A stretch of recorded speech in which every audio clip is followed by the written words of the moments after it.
G'day, Christopher. I'm not sure how to do this. I've never done a live stream before, but considering I didn't get a video out this week, I thought while I'm here in the Wombat enclosure with Boo here, we'll give it a go.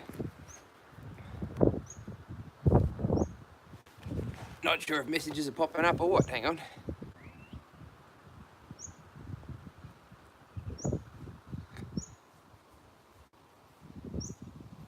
Somebody else is watching, 2 of us. How are we all today? Hopefully warmer than where we are now.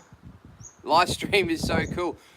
Yeah, I've watched a few other people who live stream and I've sort of always thought about it. I'm like, I don't know what on earth I'd actually say. So I think we're just winging it at the moment. How are you guys?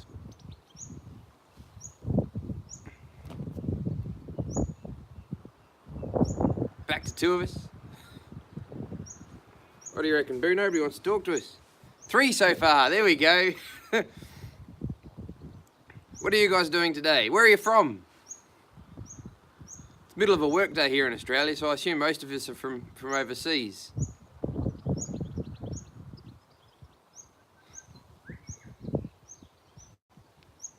Four of us, there's some people out there. Hello everybody. Say hello, Boo. I'm a legend. I don't know about that. Watching from the UK. G'day. It's probably colder here than it is over there for a change.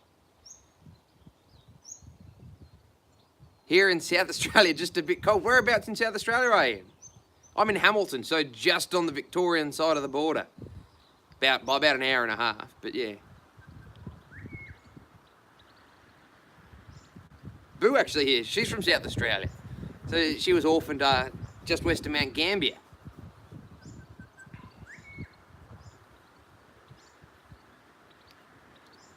Where else are we from? Somebody from South Australia, somebody from the UK. Adelaide. I've never been to Adelaide. I keep meaning to visit. I've got some friends there who run Animals Anonymous out there. They actually have a podcast. It's really good if you check out the Aussie Wildlife Show. But they do what I do. They do schools and birthdays and stuff based in Adelaide. And yeah, they've got some really cool animals I'd like to go visit and do some videos on.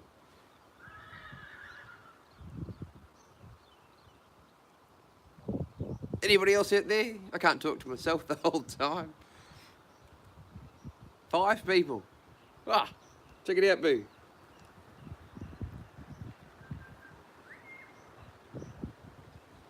Murray Bridge. Came and saw you in June. Where was that? Where'd you come and see us?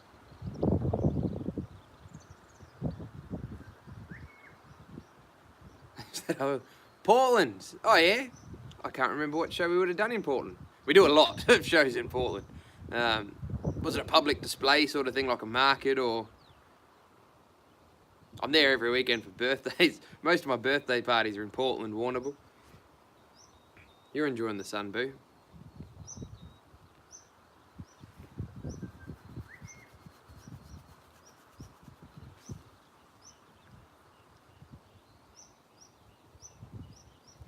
While everybody's out there, Boo here's the only, well, every wombat I've ever met has ticklish toes. Little wombat fact you'll never read in a book. All wombats have ticklish toes. And tails, all the way down here. Wombats have a tail. You wouldn't think it, but yeah, wombats, koalas, they both have that little vestigial trait, little nub that I suppose once upon a time it was probably a lot longer. But it doesn't make sense to have a huge 6-foot tail if you're dragging it along the ground all day, does it? It's a hard life being a wombat. Anybody else out there? 6 people.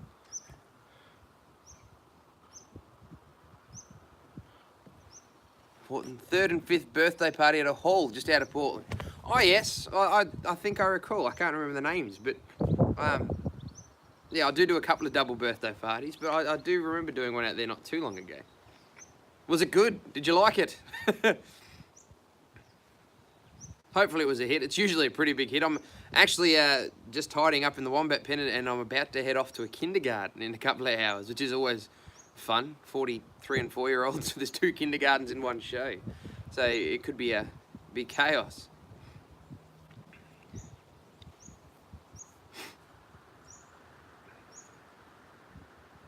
Nobody else out there wants to talk to me?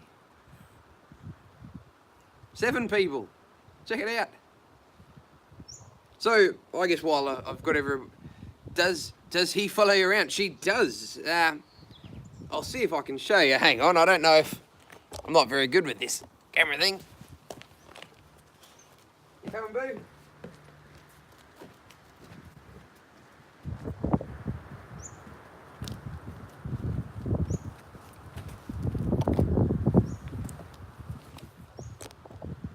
So yeah, pretty wherever I go, Boo goes. Oh, find out where that was sitting before. Sorry, I missed those last couple of messages. They pop up and they disappear. But yeah, she follows me everywhere at the moment because at this age she'd still be following her mum. Obviously she's an orphan, so she thinks I'm mum. So yeah, she'll follow me everywhere. The unfortunate thing is in the wild they basically keep biting their mum on the bum, which wouldn't bother her because she's got this big cartilage plate.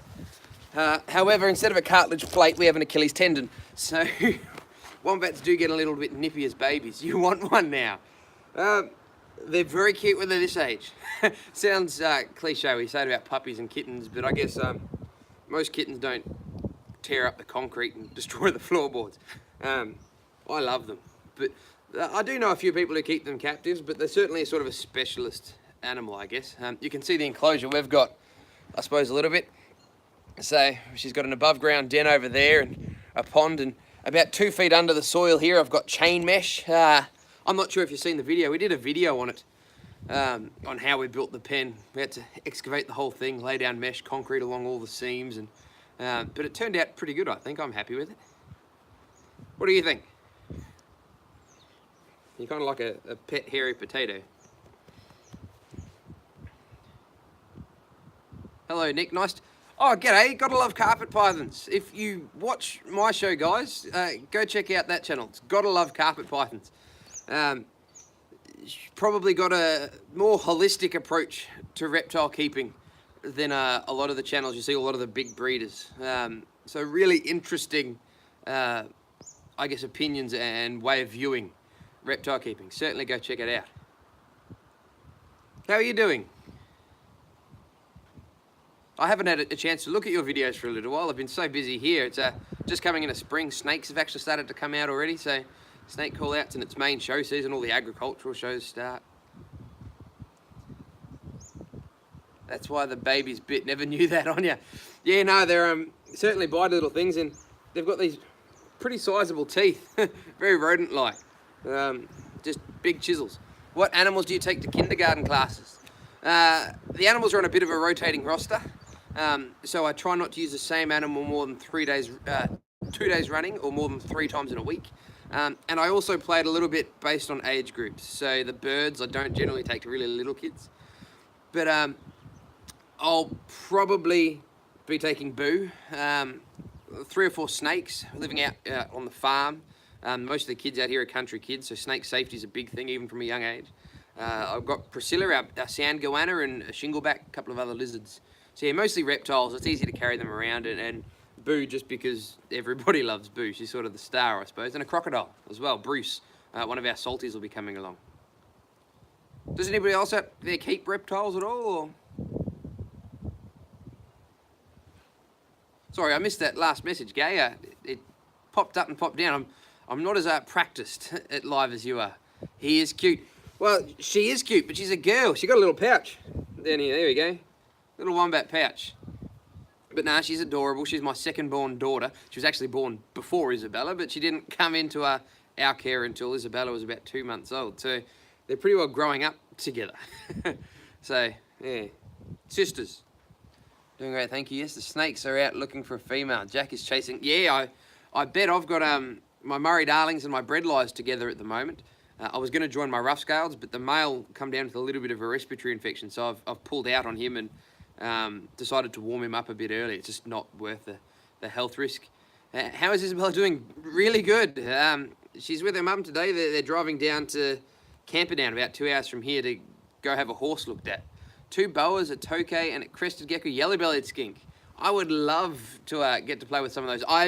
I'm probably luckier than most Australians. Through zoos, I got to work with a fair few boas and spitting cobras and retics and berms and all that sort of thing. But obviously, we can't keep exotics privately here in Australia.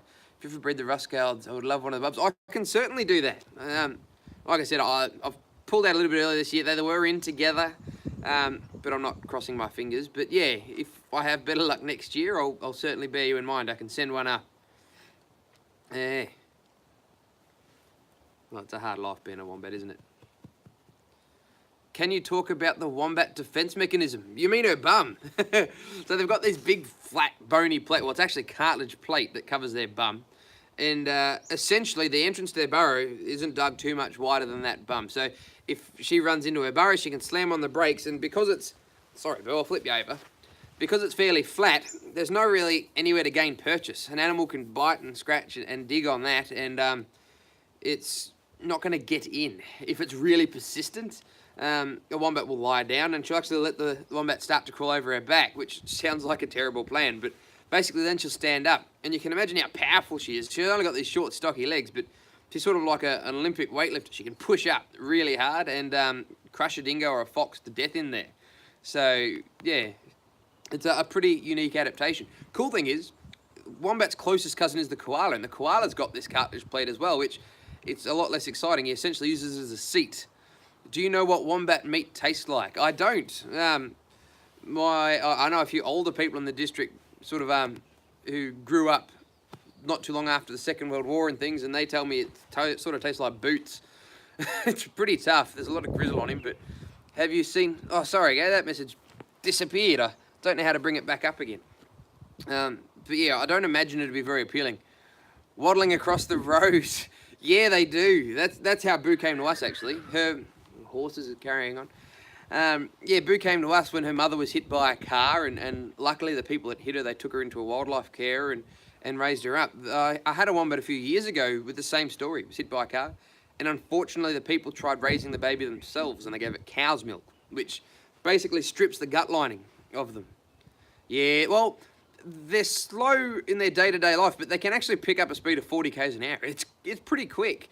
The issue that they've got, on roads especially, they don't have good eyesight. You can imagine living underground, it doesn't make sense to invest into having good eyesight. So they've got these tiny little eyes and they don't see very well, and they also don't have much fear of things. Other than dingoes, there's not many things that can really pose a threat to them. So they see lights coming down the highway, instead of running, they stop, oh, what's that? And, you know, it's sort of get the deer in the headlights thing going on. And, yeah, they're absolutely decimated by cars, these poor guys. Yeah. And unfortunately, they can do a pretty good job on the car, too. There's no winners in that situation. But, yeah, it's a hard life.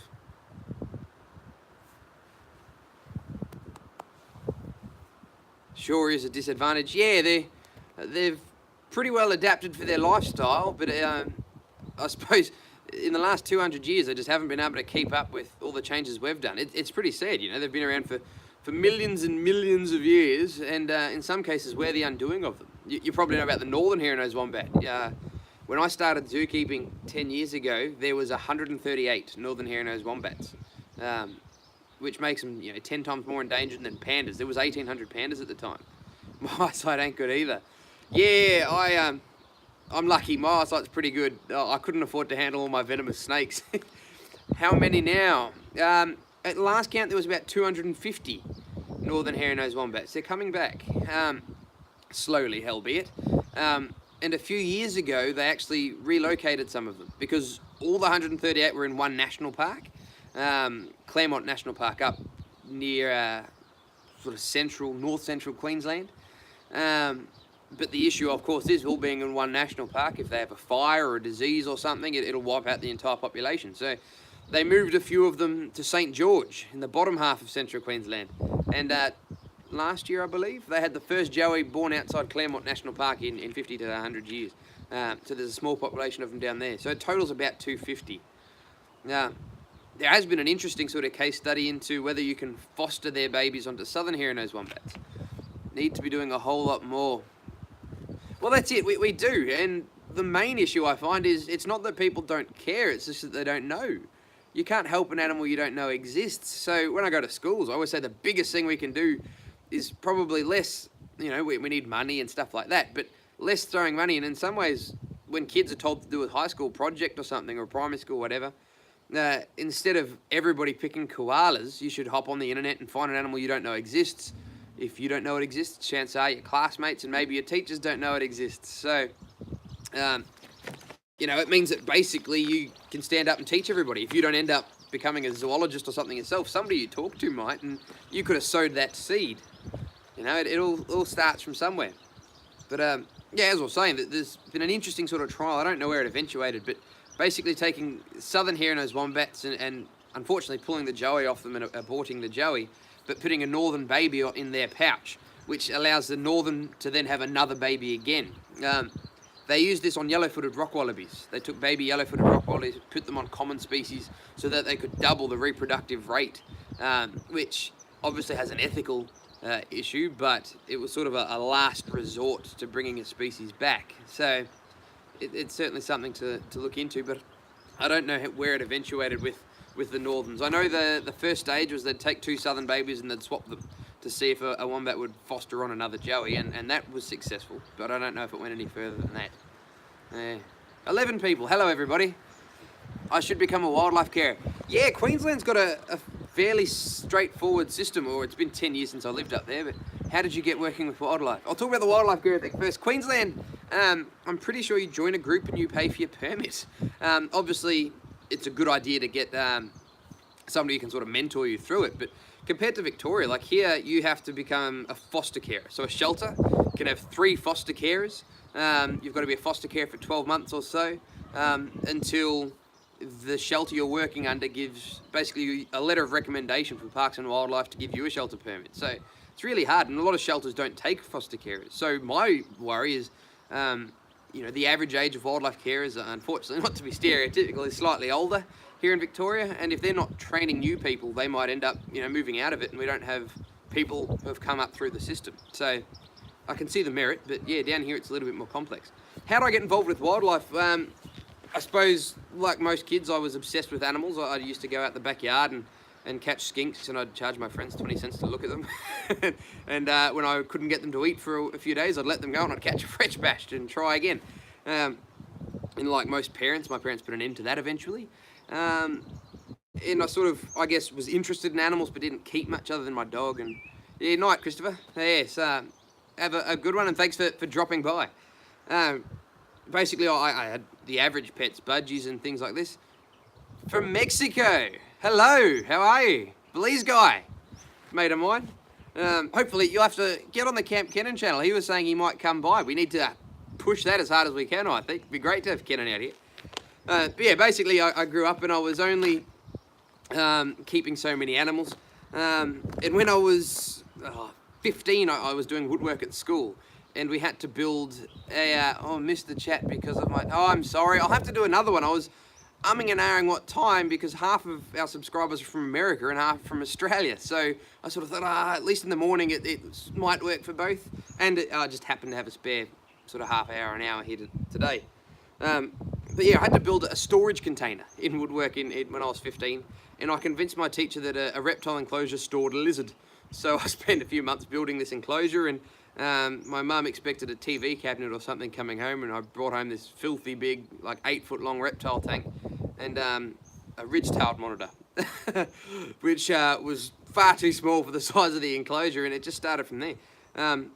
The day I volunteered at a few places and used to ride my bike to a TAFE after school and do a few courses there. And the day I was 18, I got a job demonstrating for somebody else. So I used to have to take days off school to pick up animals and go to other schools and visit them. So I've done it forever. I tried the uni thing, and greetings from England. It's a bit late. What's that you're hiding? This is Boo. Boo is our wombat. Say hello, Boo. Yeah, I tried the uni thing. I wasn't a very good student, and I was offered a job at a zoo. So I packed up, moved out of home, and drove to Townsville, which, if you're not from Australia, is maybe halfway, 2/3 of the way up Queensland. It's about a 24-hour drive from where I was living. Hi, Neon. Welcome today. Yes, g'day, Neon. How are you? I worked at Billabong Sanctuary up there with crocodiles and started getting really involved with venomous snakes up there, and come down to Maru Koala Park, back down in Victoria near Phillip Island. And then I was the reptile keeper for Ballarat Wildlife Park, getting to do some more serious venomous snakes. I was doing alligator shows every day and spitting cobras and rattlers and some cool exotic stuff. And then I started up my business. Yes, you do need to come visit. I need to visit you. I want to see some of the amazing animals over there. The American crocodile and the morlets. It would be a dream to see morlets, crocodiles. so much fun. What it is, I certainly have a fun life, I suppose. I'm lucky to be surrounded by animals and doing what I love. I do work on the farm Monday to Friday. I've got today off because, like I said, I've got to visit a kindergarten in a couple of hours. And then this afternoon we'll be going to finish lamb marking, if you know what that is. Yeah, so it's our last day lamb marking. Beautiful family. Yes, I'm pretty lucky. I got, well, little Isabella, she's growing fast. She got a saddle, actually, all packed away and put away for her first birthday, which is in 2 months. So she's got a little Shetland pony that the other half's been working on. So who knows, she might be riding before she can walk. Yeah. So yeah, basically I finished up at Ballarat Wildlife Park, started Wicked Wildlife because we had so many schools drive a few hours to come visit us that I wanted to go visit them rather than put 30 kids in a bus for 2 hours. Had a Shetland yourself. Yeah, they're a mix of angel and devil, aren't they? They can be a lot of fun, but yeah, they've certainly got no shortage of attitude, Shetlands. Yeah, well, we got 8 horses here all up because yeah, my partner and I both ride, and she barrel races a bit, and I take the horses to work somewhat as well for a little bit of mustering on the hilly country and stuff. So yeah, there's plenty of horses around here. While I was running Wicked Wildlife, I was lucky. I used to fly up to outback mine sites and catch snakes and wildlife for them.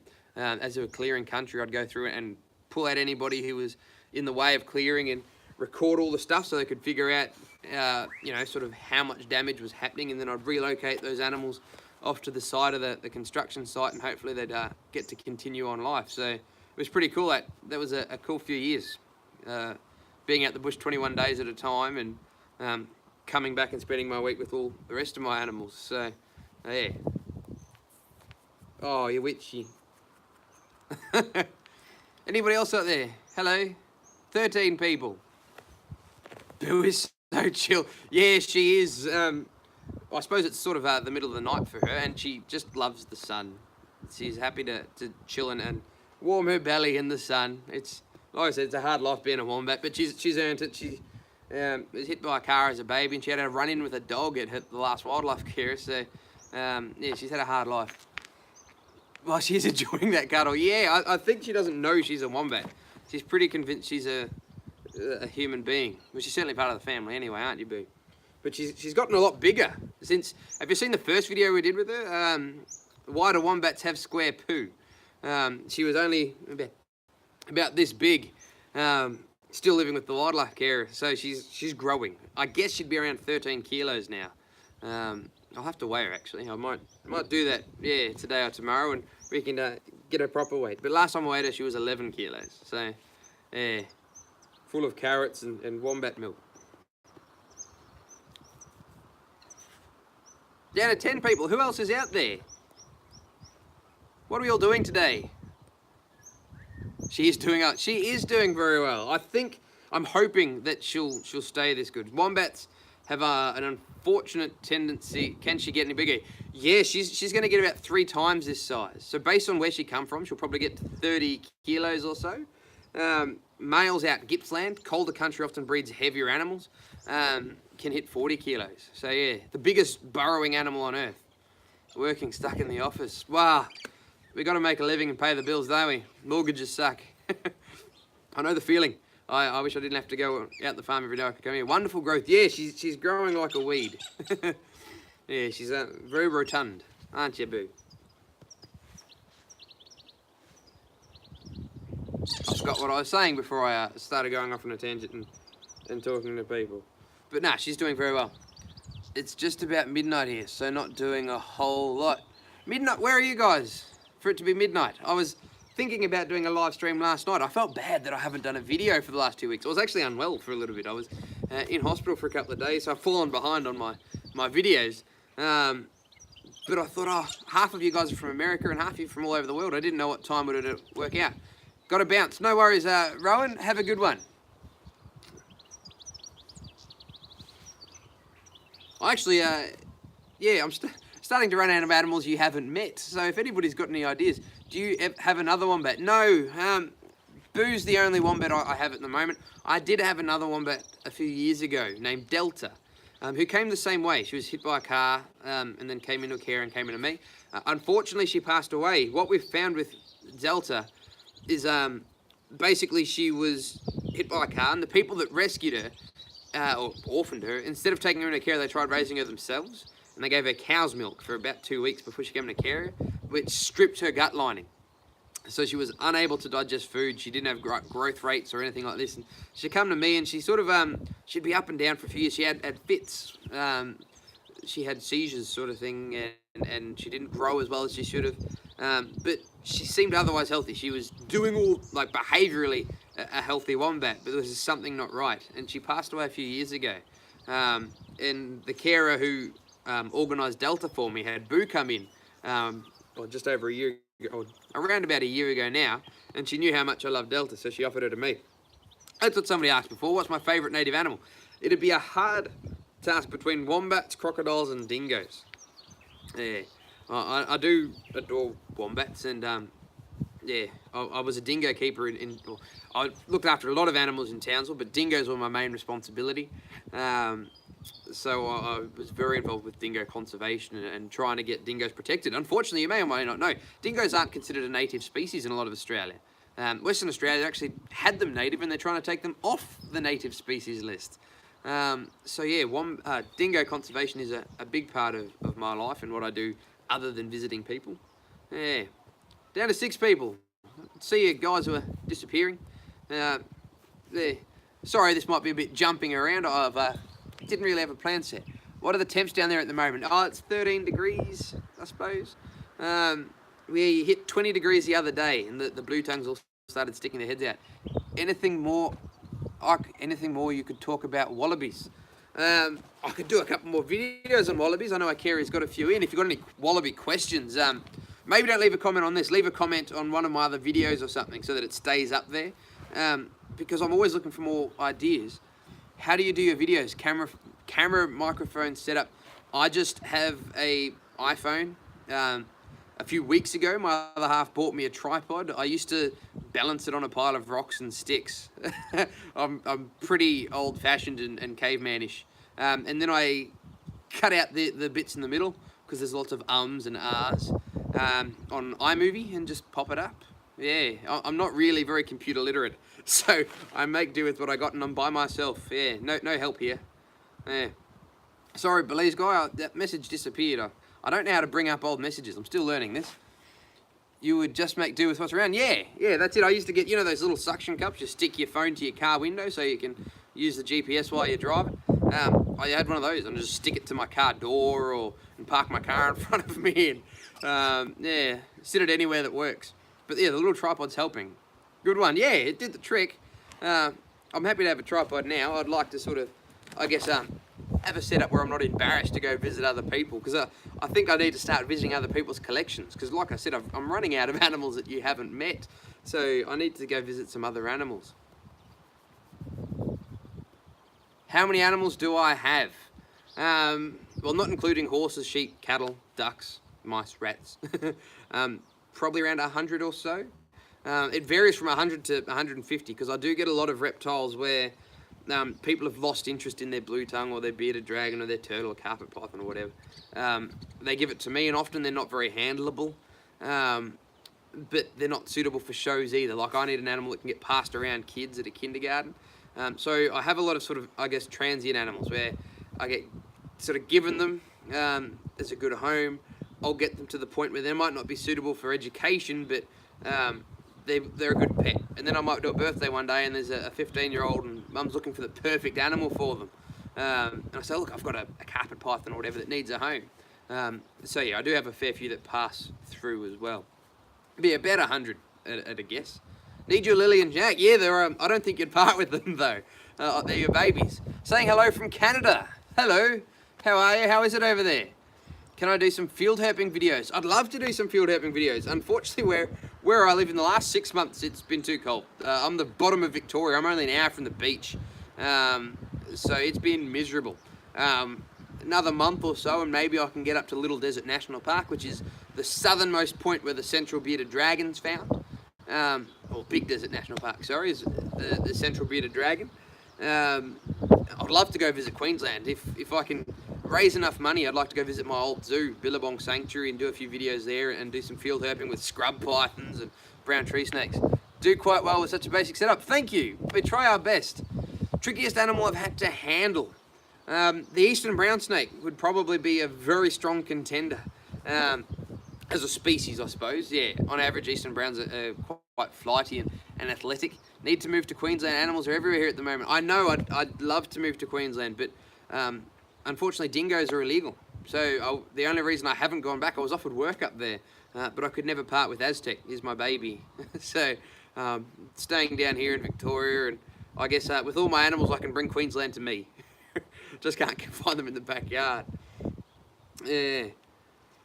I forgot, I've lost my train of thought again, what I was saying before I got distracted, but yeah, I've got a fairly diverse collection of animals, I suppose. Let me try to do our best with the setup we've got. Hello, Boo. Say hello. Hello, Michelle. How you doing? Just chilling out, being a wombat, you know. Oh yeah, that's what I was saying. I'd love to raise the money to get up there and visit, but unfortunately I live in a small country town. There's not a great deal of people who are willing to look after 20 venomous snakes, a couple of crocodiles, all this sort of thing. And the issue is I've got to trust the person as well. Ever seen Mitchell's hopping mice? I've never seen them there. I do keep Mitchell's hopping mice, actually. I know they're there. A friend of mine caught a couple doing pitfall trapping. She was doing surveying, and I would love to get up there and visit her, but I didn't get a chance. So, like I said, it's hard for me to get away. Sorry, Gay, that message disappeared. I've got to figure out how to bring them back up, but yeah, maybe you'll have to give me some pointers. You do a fair few live streams that seem to be fairly popular. I've sort of put it off. I'm like, everybody thinks doing public speaking I'd be really like, you know, confident, but I'm like, ugh, I can't edit out any mistakes. I don't know if I want to do lives. But I thought I'll bite the bullet and I'll give it a go. Oh, it's hard, isn't it? Carpet pythons are coming up through people's roofs. Yeah, I know. Do I have any other employees? It's all me. I'm the only person. My other half gives me a hand with the business side of stuff, and she'll cut up some food. But she'll feed possums and stuff, but she's terrified of reptiles. So the only reptiles I've got in my house are my frilled neck lizards. Everything else lives in the shed, which I'd love to be able to show you, but I don't have any phone reception. We're out on a farm. So I'm actually in the process of building another reptile shed closer to the house, and I'd like to do it up in a way I can do some filming in there. But, you know, big dreams. It's just time and money. But yeah, carpet pythons are coming into roofs. I used to remove a lot of carpet pythons. The first big sort of snake catch I did in Queensland, I was working at a zoo up there, and they sent me out to catch a scrub python from a roof. And it's also the only bad snake bite I've ever had. I was bitten across my wrist, and he coiled up both wrists, and I had to waddle down the ladder and convince this screaming homeowner to unwrap me. I was only about 18 years old, and I dealt mostly with venomous snakes, so I was, you know, thought I knew everything. And yeah, I learnt there's a big difference with a tiger snake and a 14-foot scrubby. But since then, scrubbies have been my favourite snake, so other than maybe Owen Pallies, but they're about the same size. Have to go now. It's a shame, can't stay. It was great stopping by. Glad you loved the videos. Yeah, check on back, and thanks for stopping by, mate. No worries. A lady had them fall through a vent. Yeah, they turn up in some funny places. Tree snakes are the other one. I used to quite often get called out to tree snakes in canary cages, where they'd go in, they'd eat the poor canary or finch, and with this big lump they couldn't get back out again. If I had to devise not that you do it, if you had to devise a trap for a snake, a cage with a canary would probably be the way to go. Spotted pythons as well. I used to breed mice up there, and they used to get into my mouse colonies from time to time. Yeah, oh, that's what somebody was asking before. Seen that happen in chook pens. Yeah, they're pretty notorious for getting in chook pens. And I went to a talk by a vet the other day. He showed us the top 10 things that he'd pulled out of snakes, and a lot of them were ceramic eggs, feeding tongs, all sorts of stuff that snakes had swallowed. Any formal handling training? There is a couple of courses. There is one that's nationally accredited. But as far as the industry goes, the person training you is probably more important than the level of qualification. Reptiles is sort of a niche enough industry that whether or not it's, you know, nationally qualified or whatever, people will respect the person that taught you. See you, Lee's guy. Yeah, enjoy the weather over there. I'll have to visit one day. But yeah, there's a few fairly recognisable courses. If you've got a specific one you're interested in, maybe shoot us a message. Find us on Facebook, and I can give you my opinion on them. But I won't start spieling off courses, in public sort of thing, and who I like and dislike and that sort of thing. But yeah, it's a good place to start. I never had any formal training. I learned on the job. What do wombats eat? In the wild, basically roots, tubers, and grasses. So Boo here gets a cup of oats, a wheat bick, if you know what wheat bix are, if you're Australian.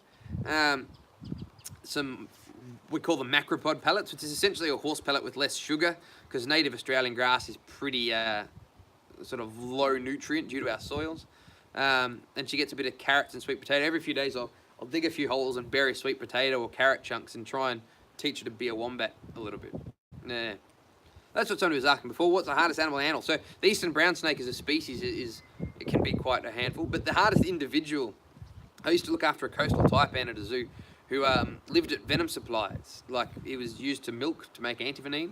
And people talk about how handling affects an animal. This animal had, I suppose, 2 or 3 times a week for his entire life had been caught and restrained and forced to bite a jar. And we were very, very gentle with how we handled animals. And it's how we got away with the way we interacted with our cobras and things. But this snake just wouldn't come around. And I think it was just a decade of, the same repetition, being door opens, being pinned, forced to bite a jar. He was a very hard snake to handle. He wanted to bite because he thought, it was the only way he was not going to get grabbed. So yeah, no trust of humans whatsoever. So he was a very, very technically difficult snake to handle. Coastal tigers in general are very much like eastern browns. They're very, very athletic, very slender. But I've done a lot more with eastern browns, especially at the mines where I was. We were catching 20 browns a day sometimes. Learning on the job from other experienced people is the way to go. The course is only legal side of things in West Australia. Yeah, I think learning on the job is a good thing. I don't dislike the courses. I just dislike the way some people market them. So a 2-day course shouldn't make you a snake catcher. It should give you the experience that somebody else would feel confident taking you under their wing and continuing your education. My worry would be people do these courses and look at the amount of snake catchers that are around now. How many people do 24 hours and they can handle snakes in an enclosed environment with, the techniques that they were taught. But you need to be able to think on your feet in a lot of circumstances. You're working in confined spaces. I catch a few snakes under houses and things like that. Yeah, that's it. Learning from years. That's the way to do it. And the other thing is, everybody's got their own methods and their own ways that they're comfortable. So, I think it's a good idea to learn from several people. You've got more tools in your little mental toolbox, and one day there might be a situation where hooking and tailing doesn't work. You need to employ some other method, and it's a good idea to have experiences from several people, I think. Yeah. I've been lucky. I've got to work with some very, very good people. I handle venomous snakes on a daily basis, and there is still decades of experience that I'm going to hopefully get better and better at what I do. You never stop getting better at this until you start getting slower, I suppose, and the reactions aren't so quick. And but even then, as I know people with less than ideal reaction time, but their ability to read the animal is so good that they sort of get away with it to an extent. So there's a lot to it, which I don't think you can enclose in a 2-day course. 2 days gives you an understanding of what you're doing. And like I said, I think from that point you should go on and try and find somebody else to help you out. Oh, hang on. There we go. Froze up on me. Reading is very important. Yeah, like the thing in terms of snake catching anyway, where I think reading is important, is knowing habitats, Like, people ask about releasing snakes, and you need to just have a basic understanding of natural history. What sort of habitat does this species need if I'm going to release it, or if I'm trying to find it? You rock up to a house and they say, I saw the snake 3 hours ago. Is the species you're expecting to find terrestrial or arboreal? That's going to affect how you're looking for the snake, isn't it?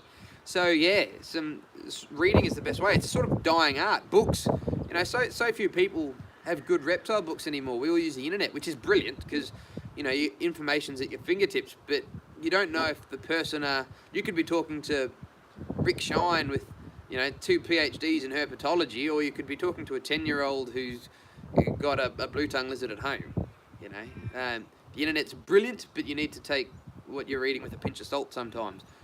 There's no replacement for good books, really. Oh, sorry, Pooh, was that an itchy spot? Yeah, that's it. Observation. I was listening to Bob Irwin's audio book. As much as I talk about reading, I don't sit down very well. So I listen to a lot of audiobooks. And Bob Irwin's audiobook, he was talking about, he met David Flay. If you know him, is one of the greatest naturalists in Australian history. He's the first person to breed platypus, echidnas, emus, wedge-tailed eagles. Huge part of setting up Hillsville Sanctuary.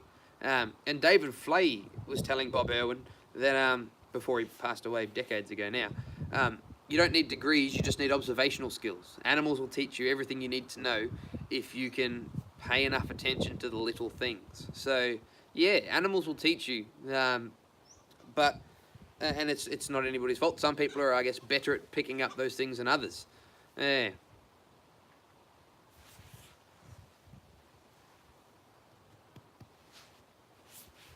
Anybody else out there? I'll wrap it up before too long, I suppose. It's been 40 minutes, but yeah, we can answer a few more questions or tackle a few more topics. I should have been more organised, shouldn't I? I should have written things down and had some points. Anybody else still out there? How soft is a wombat?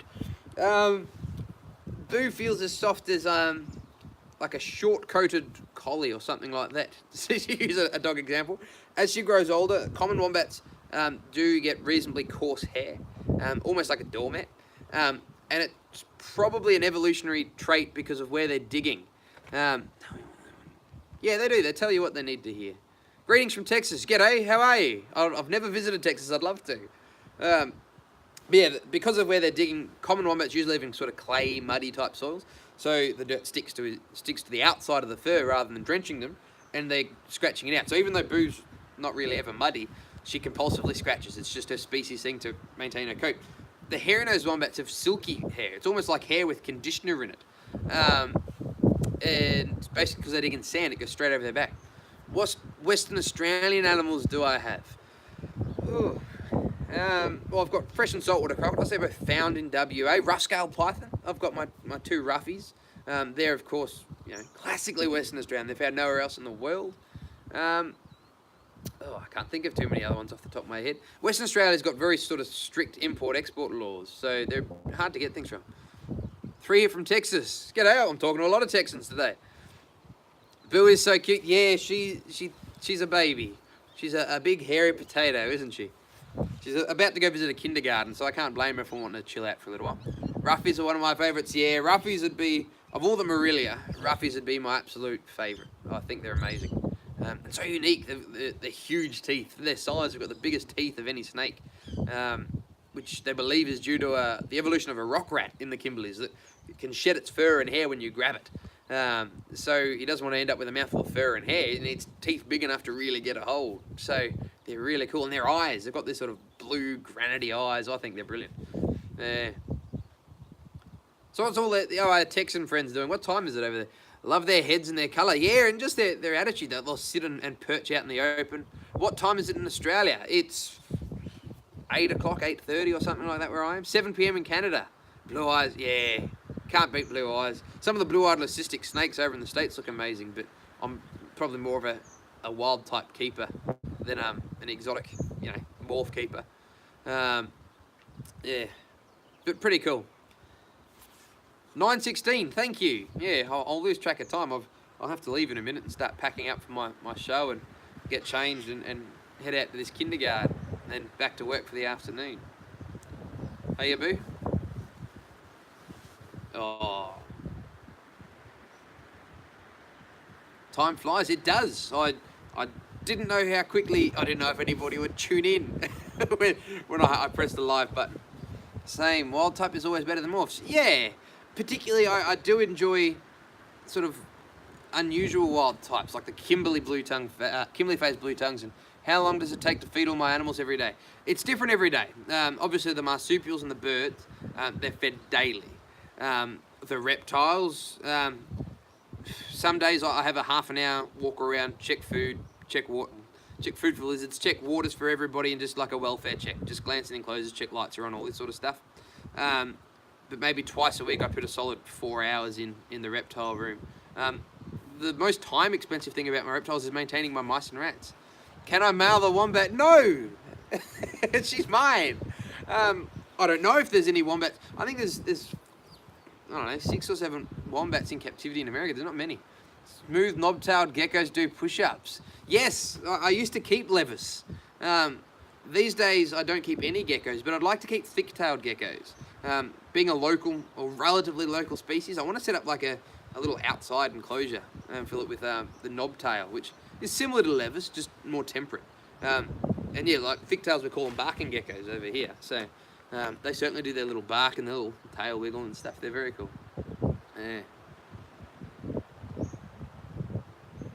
But yeah, let me know if you would like to see more lives, or if you prefer, I guess, my more formal videos where I pick a topic and tackle it. I don't know. Like I said, I'm running out of video ideas, so I need ideas from you guys, what questions and topics I should tackle, what animals you'd like to meet, this sorts of things. And then I've just got to figure out a way to raise the funds. Yes, Underwoodysaurus. Oh, yeah, well, that's the same one. I'm terrible with Latin names. But yeah, Millie is their species name.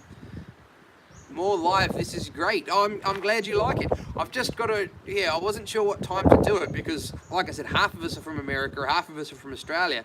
So I was going to do it last night, and I checked out my phone, and it said that it was like 4 a.m. over in the US. I thought, I don't want you guys to miss out either. Do you have or ever had a diamond python? Yes, I've got 2 diamond pythons, both surrendered pets. In the next couple of weeks, I'm hoping to build 2 outdoor enclosures, one for my Murray darlings and one for my diamonds.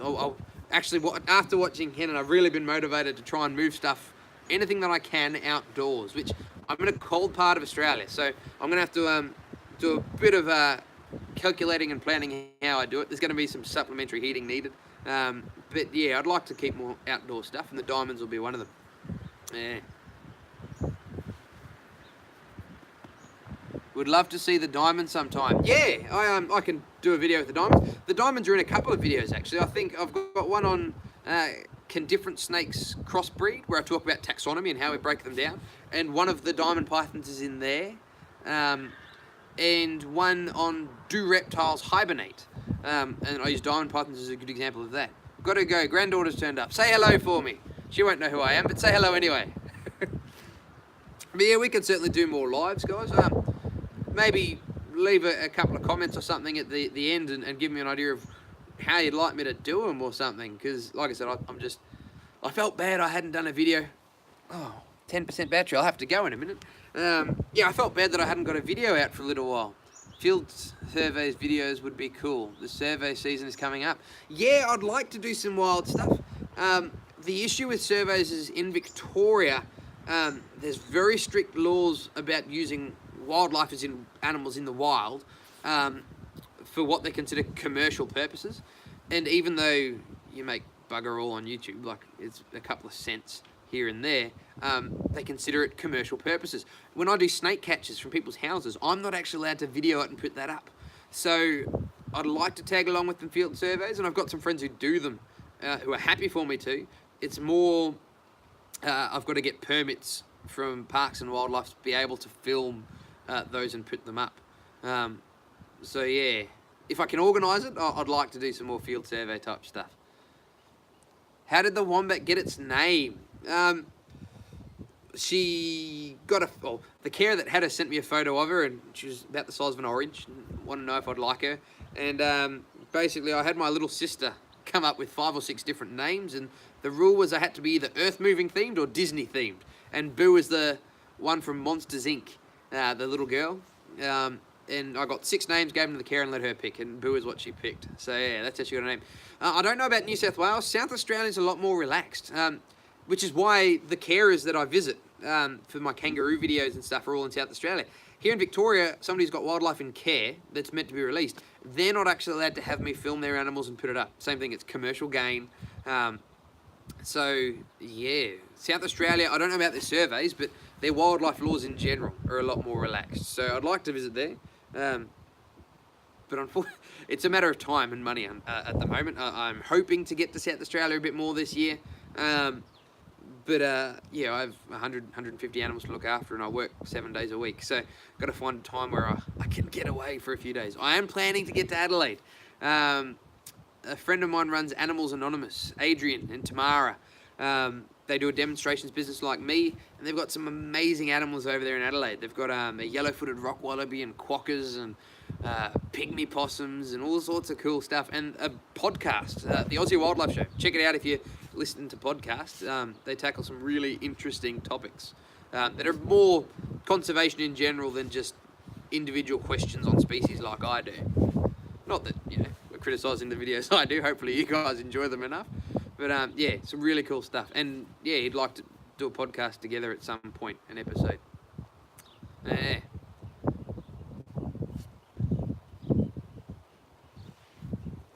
The other thing I was thinking, guys, love the live. Bye from Canada. See you guys. Yeah, thanks for stopping by. The other thing I was, I guess, wanting to get you guys' opinion on is, like I said, I'd like to raise a little bit more money so I can go visit some carers. And if I'm going to use a carer's time, carers are busy people, I'd like to be able to give a donation to, I guess, contribute towards the work that they do.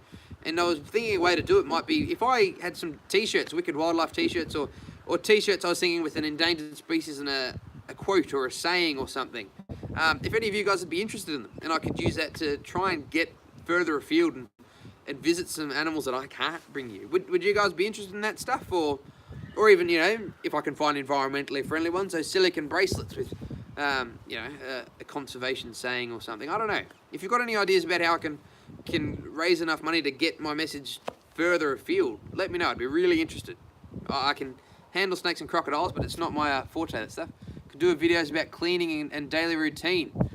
Love to buy a shirt. I might have to do it. I've got to find somebody who's good at, graphics and stuff to do it. I'm not an artist's bootlace. I'm a snake catcher and a zookeeper. But if I can find somebody, I'll do it.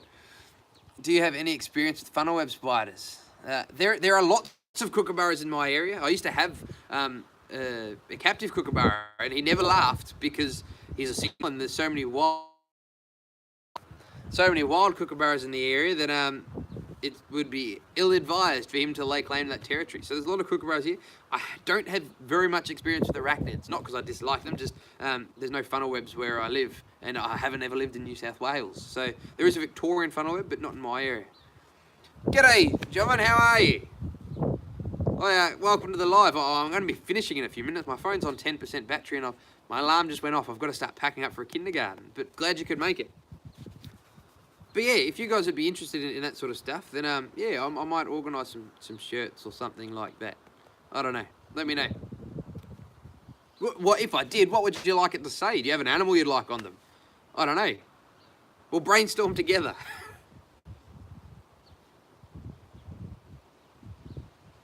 Oh, actually, guys, my phone's about to die, so I'll wrap things up there. Thanks for all the responses and awesome good work. See more videos from you in the future. I will. I'll do my best to bring out more videos. Got to have Boo on them. I could probably try and get Boo on them. Shopping from the States, though. I donate money to the cause. Thank you very much. I'll find out a way to... I don't want to just take... I want to give you guys something in exchange, but I'll find a way to do it. But anyway, guys, if you do have any other questions or anything, leave a comment in the video. I might leave this up. Who knows? And thanks for watching. Have a good one and take care, guys.